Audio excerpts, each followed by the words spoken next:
All right. Remember I said about not being exercise police? Now, don't do this exercise.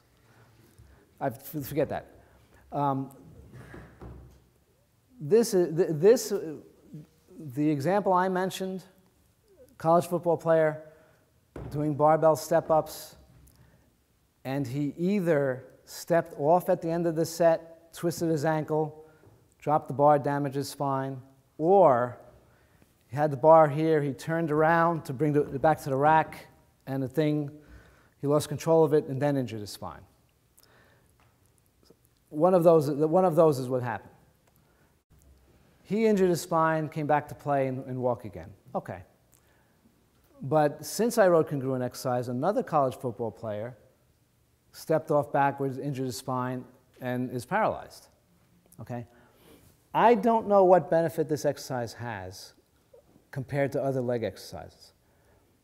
And it looks like a pretty simple picture. But other than getting off and starting the exercise, other than ending and starting the exercise, it's fine. So here's the problem with this. This implies that he steps up on the bench and stands up perfectly erect and he's on top of the bench, right? But if you try to stand up a bench that high, and I'm perfectly standing up here and I get my foot up here, I can't stay vertical and get on the platform. I and everybody else has to bend over to do it. Only now, like when you bend over in a squat, you have 2 feet as a base. Only now you have 1 foot as a base. So unless you're using a step, like a regular conventional architectural step, you can't get on top of the bench without bending over with the barbell on your back on 1 foot. So you have this load that's extraordinarily wide, and now you're bent over on 1 foot. It's amazing more people don't get hurt doing this. And now, so now, okay, so you do that, you live. And now you're on top of the bench with the bar here. And you're locked out because your thighs are gassed, you're breathing heavy, your back is tired. Now what do? There's no rack over here. The rack is back there. The rack's not in front of you either. So what do you do now? Well, ditch.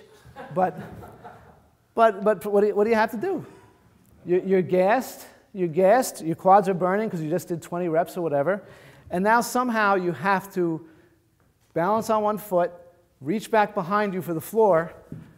Again, the fact that more people don't get crippled on this is what's freakish, not the fact that some guys do get hurt.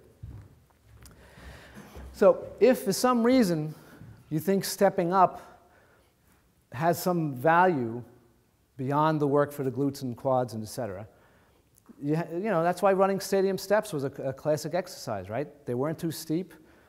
That's why steps in a house or in an office are a certain height.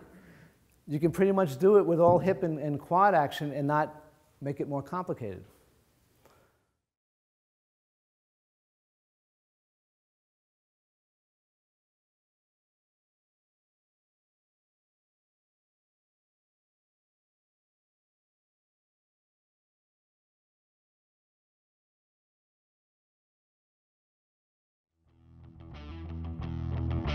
Exercise, the best manuals and exercise ever written. So please help me welcome to the stage Bill DeSimone.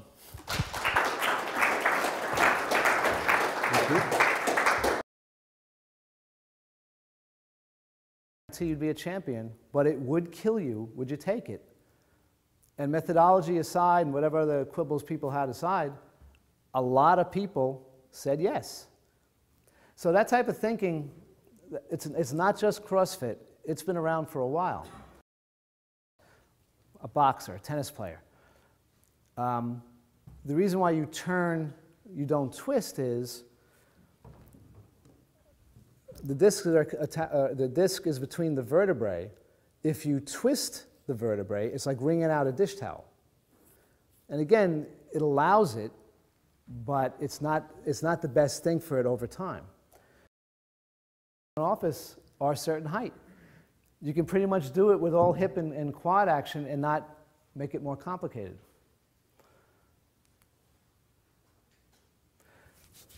also from the 2000 NSCA textbook. Same exercise, different parts of the book, okay? And neither part of the book identified one of these as the wrong way to do it or a risky way to do it. Perfect, but if you aim for perfect, then the natural, if you fall short, you still have a lot of margin of error.